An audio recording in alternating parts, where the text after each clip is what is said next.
تو یارو اس میں کوئی تعجب کی بات ہے؟ ہم اپنی آنکھوں سے بے شمار مذہبی رسمیں دیکھتے ہیں جن کا پہلے آج سے 20 سال پہلے کوئی وجود، میں نے کبھی بات تعصب کی نہیں کی، لیکن صرف سمجھانے کے لیے کہتا ہوں، اللہ جانے کسی کا دل دکھانا مقصود، اور اگر کسی بھائی کو تکلیف ہو تو میں پیشگی معافی مانگ لیتا ہوں۔ ہمارا کام دل دکھانا نہیں، بات سمجھانا ہے۔ آج سے 5-7 سال پہلے آذان سے پہلے درود کا رواج تھا۔ فاروق آباد کے نوجوان لوگ بھی اس بات کے گواہ ہیں کہ 5-7 سال پہلے درود کا رواج اذان سے پہلے نہیں تھا۔ تو یہ چیز 5-7 سال پرانی یہ اسلام کی ہو سکتی ہے؟ اسلام کی بات تو وہ ہے جو 1400 سال پرانی ہو۔ نئی چیز اسلام کی بات ہو سکتی؟ ایک جلوس نکالتے ہیں سال کے ساتھ۔ لاہور کے اندر میرے محلے میں چینیاں والی مسجد کے پاس ایک بزرگ رہتے ہیں جو اپنے نام کے ساتھ لکھتے ہیں بانیہ جلوس۔ کیا لکھتے ہیں؟ بانیہ جلوس۔ 20-25 سال پہلے اس جلوس کا کوئی وجود نہیں تھا۔ ساری تاریخ 25 سال پہلے کی۔ اور سنو، 11ویں ختم۔ ایک آدمی کہنے لگا نہیں جی 11ویں کی بات آپ غلط کہتے ہیں۔ میں نے کہا وہ کیوں؟ کہنے لگا یہ تو بہت پرانی ہے۔ میں نے کہا کتنی؟ کہنے لگا جب سے شیخ عبد القادر جیلانی پیدا ہوئے ہیں۔ میں نے کہا تیرے خیال میں شیخ عبد القادر جیلانی رسول اللہ کے زمانے میں پیدا ہوئے تھے صلی اللہ علیہ وسلم؟ کب پیدا ہوئے؟ 600 سال بعد۔ پرانی کتنی ہے؟ کتنی پرانی؟ لاؤ ایک ایک بات کو، فقہ کی کتابوں کے پشتارے لاؤ۔ کوئی دنیا میں فقہ کی کتاب 500-600 سال سے پرانی موجود۔ پچھلے دنوں یہ نعرہ تھا کہ فتاوی عالمگیری نافذ کرو۔ پاکستان میں کیا نافذ کرو؟ لاہور کے ایک مفتی صاحب بڑے قابل احترام ہیں، انہوں نے بھی کہا کہ پاکستان میں اسلامی نظام کے نافذ کرنے کے لیے فتاوی عالمگیری نافذ کیا جائے۔ فتاوی عالمگیری کب بنا ہے؟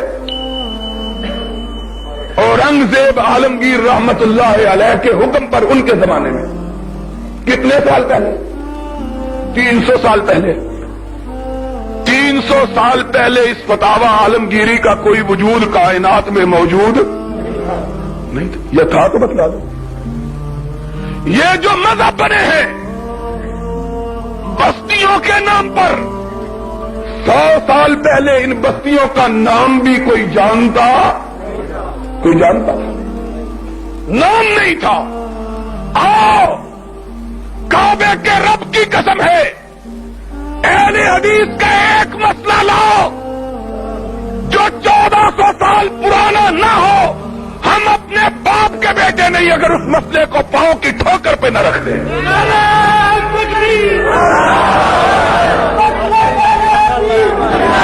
ایک مسئلہ اہل حدیث کا ایسا بیان کرو جو